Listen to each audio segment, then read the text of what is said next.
Kouri Richins wants her case dismissed. Of course, anyone who's standing trial for murder wants their case dismissed, but is there any legal grounds to this request that her attorney is asking the judge to consider? Some new filings coming out in this case.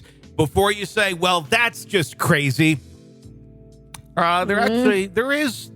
she does have some points. It doesn't necessarily mean that she's innocent, but I would say the prosecution or somebody, I don't know if it was the prosecution's fault or if it was more so that of law enforcement or whoever leaked that letter is their fault. That really honestly never should have gotten out the way that it did. Of course, we jumped on it because how could you not talk about it when it comes out? But we'll get to that in a second.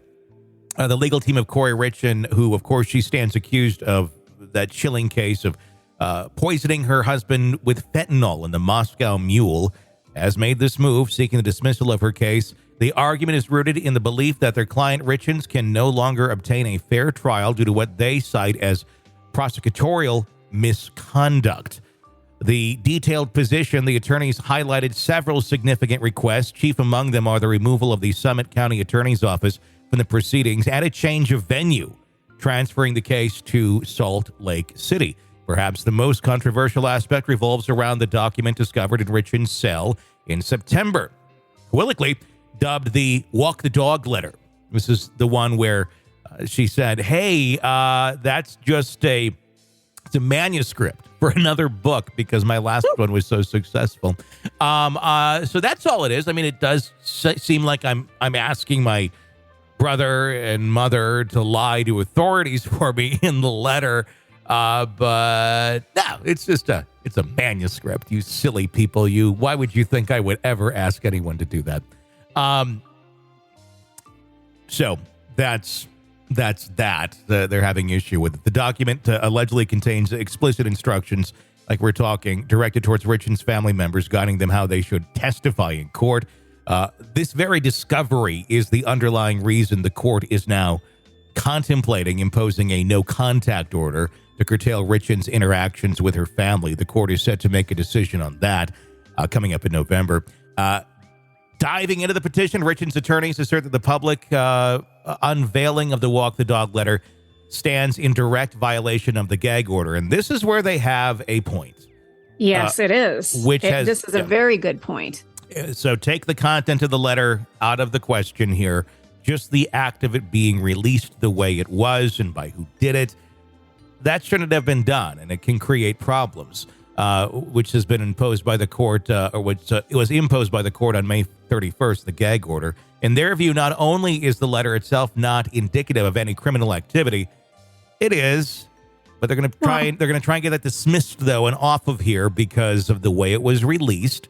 So often things that happen after the crime and after the fact that end up being problems more so than the actual crime itself. And that can happen on either side. By its acquisition by the state, it might also be regarded as an illegal intrusion into her documents, which is not true. They can search a cell anytime they want for any reason. It does not matter, even though she was outside of her cell because they didn't give her correct medicine, and that's when they went in. It wasn't someone's home that they went into. They went into a prison cell. So they did obtain it illegally. There's no question about that part. The part that they're having the problem with is the fact that it was violating the gag order. The petition fervently states, here, the state has violated Miss Richins' due process rights by falsely and publicly declaring that she is guilty of witness tampering. Further escalating the claims, the document goes on to criticize the state's actions, making matters worse. The state attempted to support its false narrative by filing inadmissible evidence, including a police report, on the court's public docket. The implications of these developments cannot be overstated. A case that started with the tragic and suspicious death of a man due to fentanyl poisoning has now burdened and turned into this heated legal battle with accusations of witness tampering, potential violations of gag order, and questions about the due process rights of the accused. It remains to be seen how the court will respond to these requests and whether the Summit County Attorney's Office will remain on the case. The coming weeks promise intense legal proceedings, with both sides likely to dig in and prevent fervent arguments to defend the positions. And let's go into that for just a second. I'm going to pull up the gag order here in just a moment. Kouri Richins. Well, and one of the things about our country and our judicial system is we have a way of basically doing things. We have a way of obtaining evidence. We have a way of doing our trials. We have a way of being on a jury. We have rules. And when those rules are violated, it doesn't necessarily matter that the person may have actually done the crime or not. It's, were their rights violated? Because they have rights. Mm-hmm. And in this case, it's very possible that they screwed her over. Mm-hmm. Now, does that mean she's innocent? Probably not. Has nothing to do with the crime at all. It has to do with the process.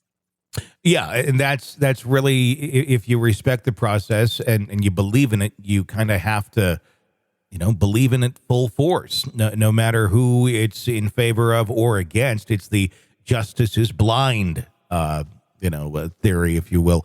I'm trying to find this gag order. I was looking at it earlier in the day. Essentially, not the gag order, but the petition here. Essentially, what it was pointing out, if you will, no contact against. Oh, this is a no contact one. Essentially, what it points out is, okay, because of this, we want to move the case. We want this person out of the case. Here, I found it. And it kind of gives the judge some options. The relief that is requested. I got it right here. Defendant seeks an order dismissing all charges. So they start out strong. They know they're not going to get that. All charges against her because the state has engaged in prosecutorial misconduct, such that a fair trial in the case is no longer possible. Alternatively, the court should enter an order that number one, disqualifies the Summit County Attorney's Office. 2, changes venue from Summit County to Salt Lake City. And 3, suppresses all evidence related to the walk the dog letter. And 4, provides for a jury instruction to preclude considerations of the state's false claim that Ms. Richins has engaged in witness tampering. So they're trying to use the fact that the letter was released for grounds to have it removed from consideration in this trial. Well, and it's definitely out there. And had it not been leaked, she'd have no argument. It would end up showing up in trial. But for whatever reason, someone thought, well, let's put this out into the public. So we're all kind of excited about that here in the media land. But when it comes to actual prosecuting this case, it does not help the prosecution to have done that. Nope. So now they're just basically going to have to rely on the fact that they have other evidence against her. I mean, this could have almost been a seal the deal kind of a thing. No, it still may be.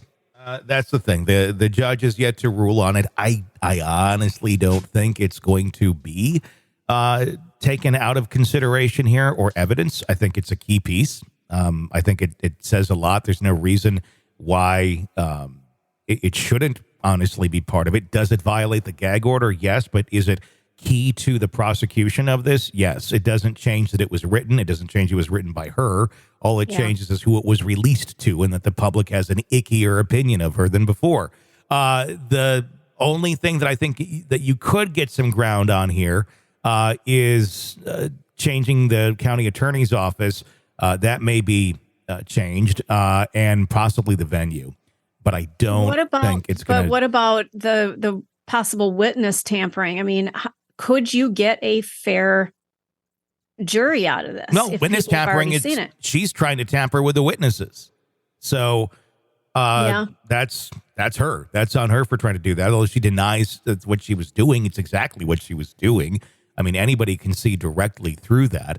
But yeah, you can certainly get a fair trial. If Brian Kober can get a fair trial in Moscow, Idaho, Kouri Richins can get a fair trial in whatever other place she's, rotting away at, that would be just fine. I don't see it being that big of a deal. They're just trying to use anything and everything they can to, well, you want to get your client exonerated. That's your goal as a defense attorney. And you're going to throw everything into it that you possibly can, even if it looks utterly ridiculous. If there's some grounds to it, sometimes it goes someplace. I would guess maybe some of those requests will be made, possibly disqualifying the Summit County Attorney's Office or changing the venue. Don't really see them suppressing this evidence, though. But we shall wait and see what the judge decides. But it is in no way going to dismiss all of the charges against Kouri Richins.